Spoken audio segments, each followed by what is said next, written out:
that summer night. The fields were silent and still, and it was hotter than an oven up upon our little hill. The dogs had hid beneath the deck to keep their bellies cool. We'd spent that shady day just splashing in the pool. As we watched the grasses twinkle from the quiet of the porch, the moonshine mixed with lightning bugs like a secret nighttime torch. The babies had been put to sleep. It was just my brother and me, who sat up with our daddy, waiting oh so patiently.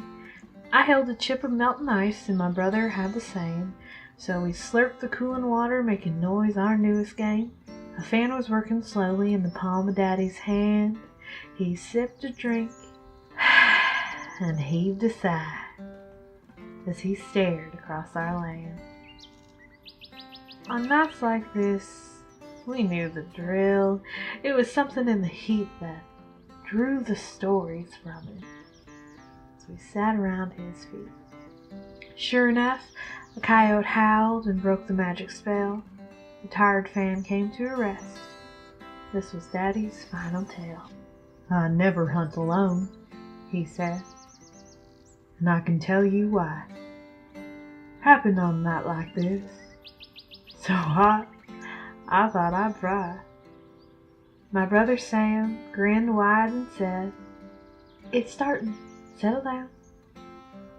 So Benjamin stopped poking me, which cured my fussing and my frown.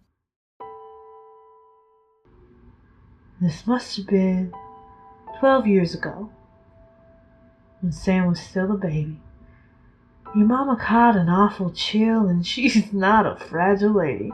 Her body ached. She moaned and groaned and could barely eat a thing.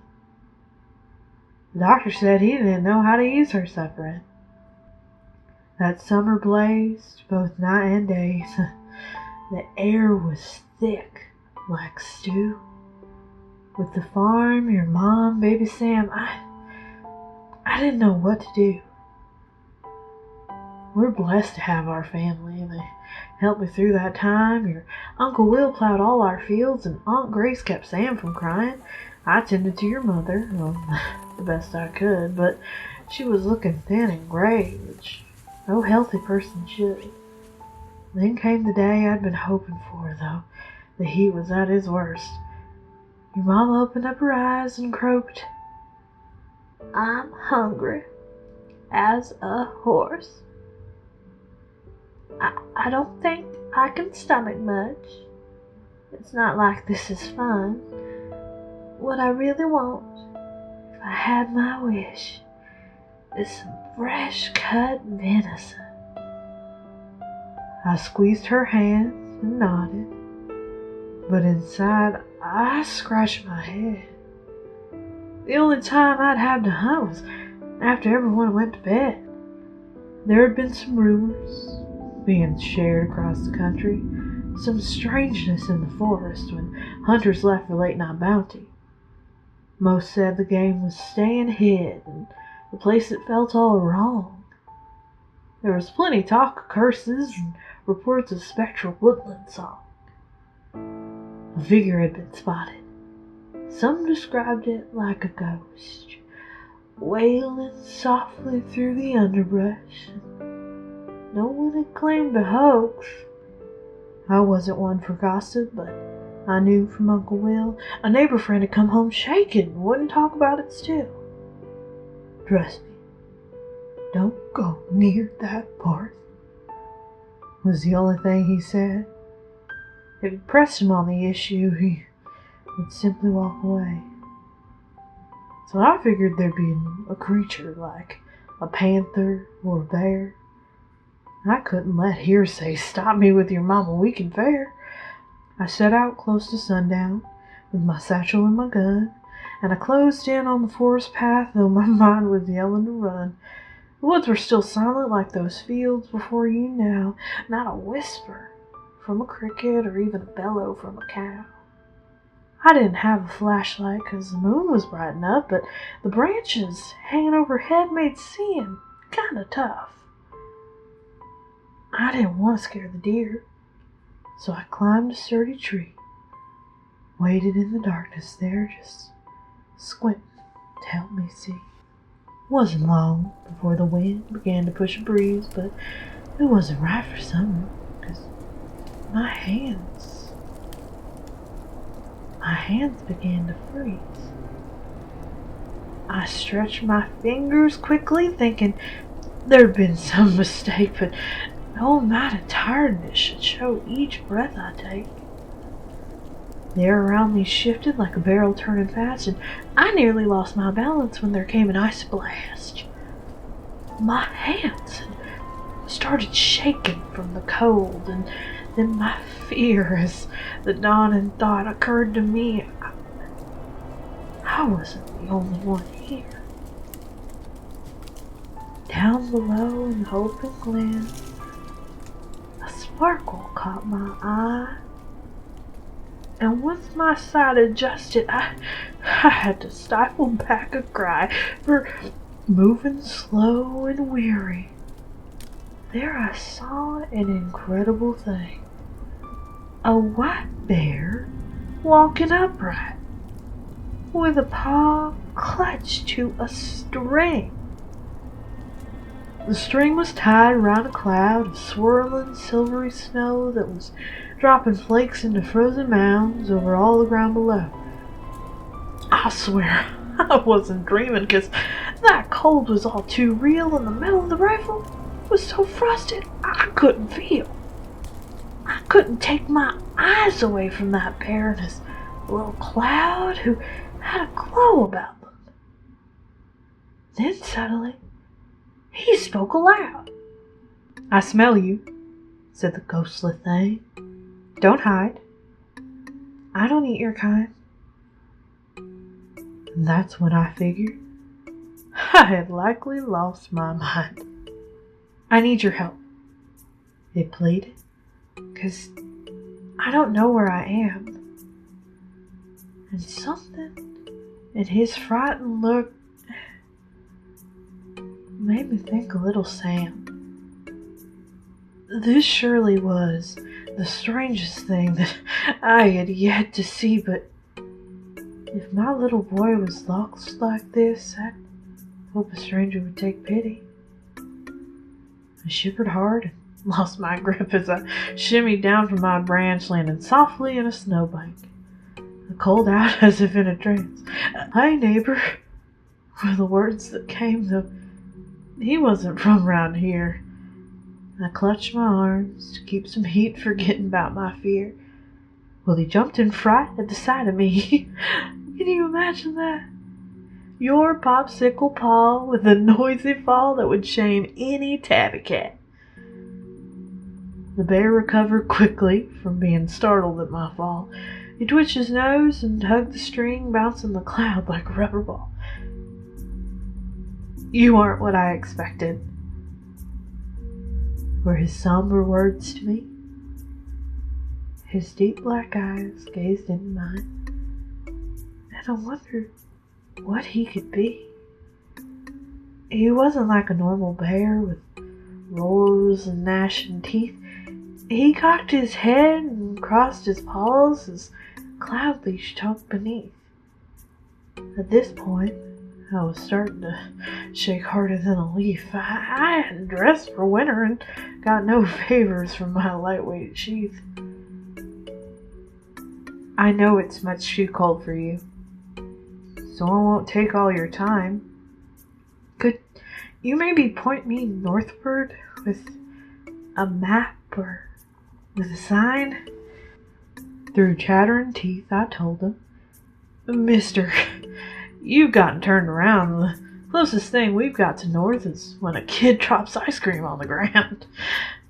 Tell me more about yourself. I'm still trying to understand. Then I've got a compass you can take that should help you cross these lands." The bear looked to the cloud to see if they had a united front. It puffed up big, then nodded, which I thought was an impressive stunt. The bear sat down before he spoke and motioned for me to do the same. He even held the cloud away, which made the chill a little more tame. I woke up from sleep a year ago, but didn't recognize a thing. The last time that I wandered Earth, you had summer, fall, winter, spring.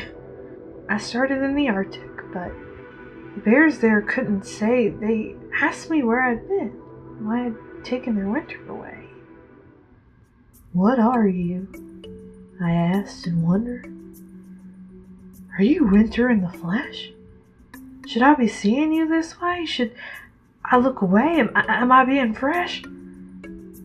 The bear just laughed with gentle ease, and then kindly he replied, No, nothing like that. I'll accept the compliment with pride. I'm just a spirit of the north. He smiled winningly. I check in every century or so to keep an eye on humanity.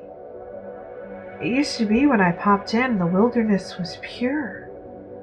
The humans mostly kept apart, at least I was pretty sure. The seas were full of mystery and rolled their untouched tides. The clouds dripped rain as pure as streams from far-off mountainsides. But something should have tipped me off. I should have read the signs. I should have paid attention when I knew there would be changing times. The earth told me a secret once about the will of man and how the outcome of the world would depend on how they planned. She whispered in my sleep one night, Watch out. They'll change so fast. Their inventions, wars, and actions will decide the parts of me that last.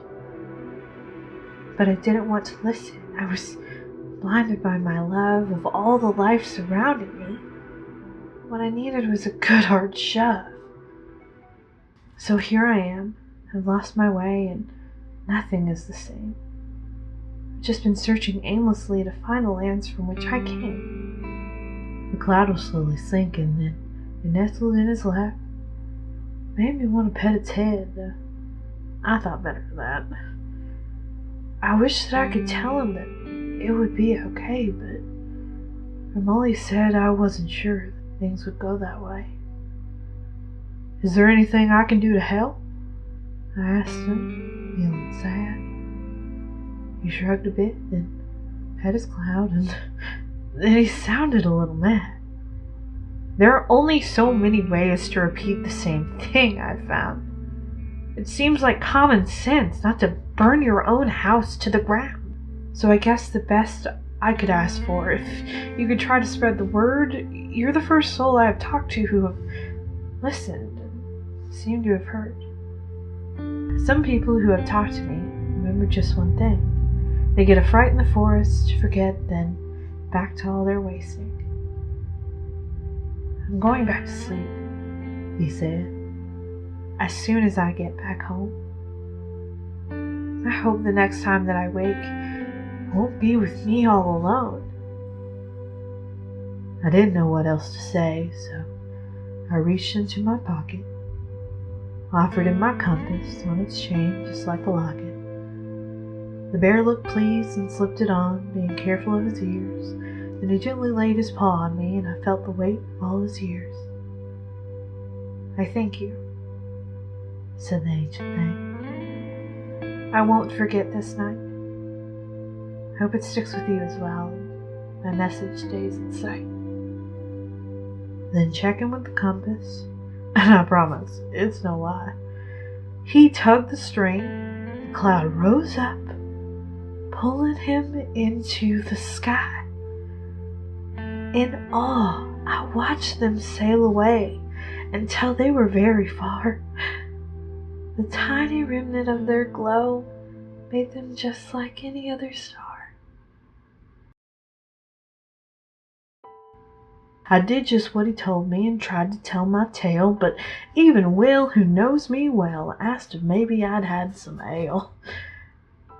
The reason I won't hunt alone, it's not from fear or dread, it's from all the prove-its I've endured and people not believing what I've said. They get distracted by the details, like the northern spirit bear, and ignore the point he left me about the earth and showing care. You know the way we run our farm, but That's just not enough. I wish that I could show the world they don't need just a bunch of stuff. Then Daddy got real quiet-like and breathed a heavy sigh. And from upstairs I heard the sound of a baby start to cry. "I'll go," my mama whispered, and I jumped to see her there. She'd been leaning in the doorway, and she turned with a flip of her hair.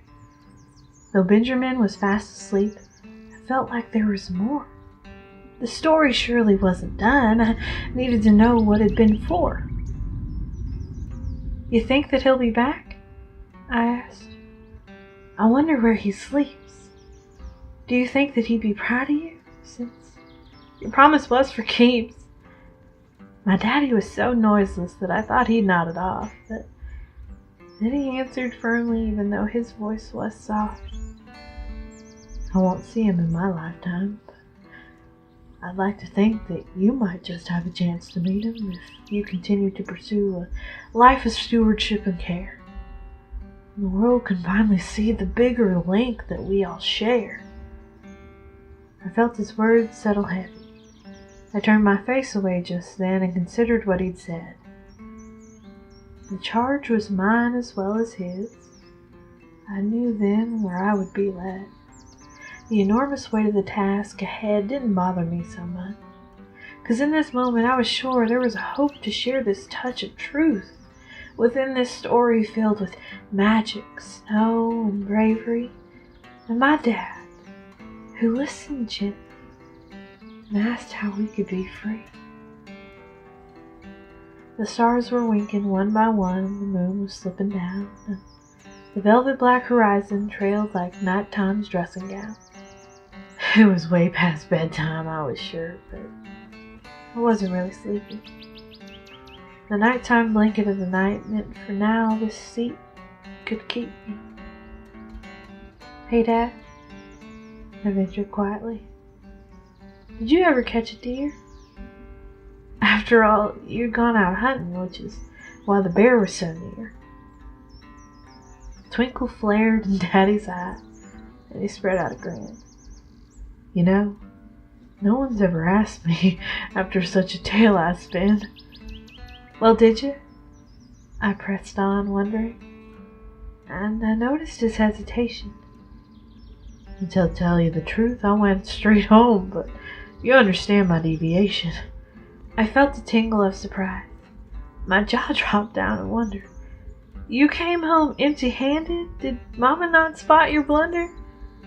My dad checked just behind him and saw Mama wasn't there. Then he whispered, "I brought back chicken." Then I told her it was deer. She was sick enough the difference never crossed her mind again. After such a night, I hightailed back to her and baby Sam. The secret felt important, but for now I let it be. And I just enjoyed the quiet on the porch with my daddy.